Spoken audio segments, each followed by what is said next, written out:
et ensuite l'exfiltration avant de porter les premiers soins à la personne, à savoir le VIP, ici en l'occurrence le 45e président des États-Unis, ancien président, qui est touché. Et donc les forces complémentaires, comme le décrivait Raphaël Jérusalemi tout à l'heure, vous avez plusieurs cercles autour du président. Vous voyez un autre cercle qui se forme avec ces hommes qui restent debout et qui sont armes au poing et qui scrutent l'horizon, donc ils sont dos à la personne qui est protégée, parce que eux veulent identifier d'éventuelles sources de feu complémentaires.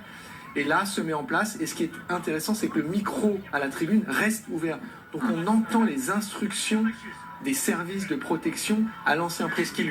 Qu'est-ce qu'ils lui disent exactement? On va se lever et on va bouger. We're going to move. On va bouger. Donc on entend qu'ils leur disent, ok, donc il passe son corps rapidement, il s'assure qu'il puisse marcher. Dans le doute, il le ceinture, afin littéralement de le porter. Et vous avez, voilà, tous se mettent autour de lui pour à la fois le protéger, mais aussi le déplacer. Parce qu'on ne connaît pas, si vous voulez, son état physique à ce stade. On ne sait pas, si vous voulez, si vous prenez une balle, vous pouvez être immédiatement dans une situation d'hémiplégie, donc de paralysie partielle.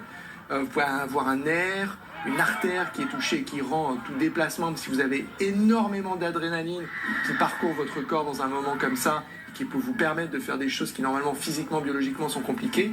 Mais voilà, il faut le déplacer vers le véhicule qui a fait marche arrière, qui est un véhicule blindé, à l'intérieur duquel il rentre, avant d'être amené en lieu sûr et vers un lieu où il peut être mis sous observation médicale. Et sur la tradition de violence aux États-Unis, on rappelait tout à l'heure, il fait partie de ceux qui ont été oubliés, mais William McKinley, déjà